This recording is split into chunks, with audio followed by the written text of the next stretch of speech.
কি হৈছিলে ঘটনাটো? ঘটনা 11 তাৰিখে ৰাতি মই আমাৰ খুৰাৰ ঘৰত গৈছিলোঁ বিয়াত। তাৰ পৰা কিবা এটা কামত আহিব লগা হ'ল মোৰ। তেখেতে বিৰোধী পাৰ্টি আহি পেলাই মোক গুলটিছ মাৰিলে। মই চিঞৰ বাখৰ ৰাস্তাত কৰি আছোঁ, আমাৰ মামাৰ ঘৰতো গৈছোঁ। তাৰপিছত এটা আহি মধু বুলি কয়, সি মোৰ মাথাত কোব দিলে। তাৰপিছত আৰু এটা লৌৰিয়া আহি পেলাই আমাৰ ঘৰত গৈ ভাইটিক জোৱাইটো যে তাকো কোবালে, আমাৰ ভণ্টি এটা আছে তাকো কোবালে। কোবোৱাৰ পিছত এটাক আমি ধৰিছিলোঁ, ৰাইজৰ পক্ষৰ মানুহে এৰি দিছে। এৰি দিয়াৰ পিছত সিহঁতে আকৌ আহি আমাক মানে মাৰপিটাই, আমিতো মাৰপিট কৰিব যোৱাই নাই।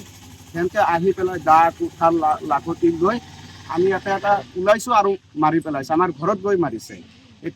কোনে কোনে মাৰিছে? মাৰিছে ফাৰ্ষ্টত মোক মাৰিছে মধুশালী, বাৰেকালী, হাৰেজালী, হৰজত, ৰহমান, উছমান আৰু ইদ্দি।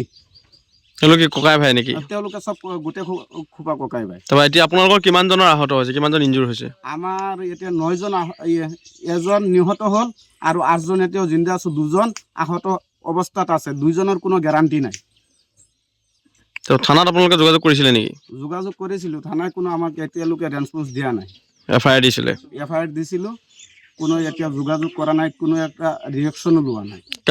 কাৰ মৃত্যু হ'ল আপোনালোকৰ এতিয়া? এতিয়া আমাৰ মাৰ মৃত্যু হ'ল আমিনা খাতুন। তেওঁ ক'ত ৰখাইছিলে ট্ৰিটমেণ্টত? ট্ৰিটমেণ্টত নগাঁও আদিত্য হস্পিটেলত। এতিয়া নগাঁৱতে ঢুকাইছেনে? না, নগাঁৱত ঢুকোৱা নাই। কালিৰ পৰা দিছিল আদিত্য হস্পিটেলৰ পৰা দিছিলোঁ নগাঁও GMCত। তাৰিখে ৰাতি মানে মই ঘৰত নাছিলোঁ, আমাৰ খুৰাৰ ঘৰত বিয়া আছিলে আৰু ভাইটিকেইটা আমাৰ বোৱাৰীকেইটা চব তাতে আছে। মই চিমলাই আছিলোঁ। ৰাতি 9:30মান বজাত ফোন মাৰিছে ভাইটিয়ে, ফোন মাৰি পেলাই কৈছে এনেকুৱা অমুকে মোক গুলটিছ মাৰিছে, তুমি জলদি আহা। তেতিয়া ফোনত থকা অৱস্থাতে মানে চিঞৰ বাখৰ মই শুনা পাইছোঁ। তাৰ পৰা চিমলাৰ পৰা মই ফটাফট আহিছোঁ, আহি পেলাই পাইছোঁ খুন হৈ আছে আমাৰ মানুহকেইটা চব।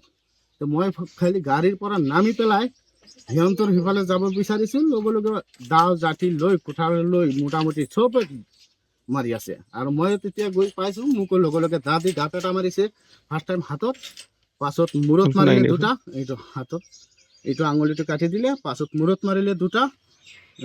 মাৰাৰ পাছত মই অচেতন হৈ পৰি আছোঁ। পাছতে অলপ পাছত মানে মোৰ ফেমিলি গৈছোঁ, গৈ পেলাই উঠাই আনিলে। আনাৰ পাছত চালোঁ যে মোটামুটি ধৰক আমাৰ মানুহ 9জনমান গাইলা হ'ল। আৰু মোক যেতিয়া মাৰিছে ফাৰ্ষ্ট টাইম হেৰিটো মাৰিছে আপোনাৰ ৰহমানে, দাঁতে গাপ মাৰিছে, হৰজতে মাৰিছে আৰু হাৰেচালি মাৰিছে। 3জনে মোক মাৰিছে। 3জনে মাৰাটো মই গম পাওঁ, পাছত আৰু কোনোবা মাৰিছে যদি মই গম নাপাওঁ। কিন্তু সিহঁতে অলৰেডি মানুহ আপোনাৰ 13ৰ পৰা মাৰপিটত 13ৰ পৰা 14জন আছিলে। আমাৰ যিটো বোৱাৰীলৈ কেচকাল আছিলে, বোৱাৰীটো আছিলে লাষ্ট টাইম আমাৰ মাক যেতিয়া মাৰিছে, তেতিয়া মাৰাৰ টাইমত আমাৰ বোৱাৰীটো দাঁতি গাপ গপিয়াইছে। বোৱাৰীটো মাকক গপিয়াইছে?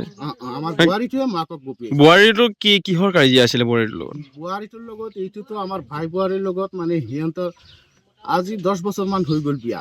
10 বছৰ হোৱাৰ পাছত কিবা এটা বেলেগ হিচাপত ফচাই আমাৰ ভাইটিটোক লৈছে। লোৱাৰ পাছত 10 বছৰ হোৱাৰ পাছত 3 মাহমান থাকে আৰু বাদ বাকী ঘৰত 3 বছৰ থাকে।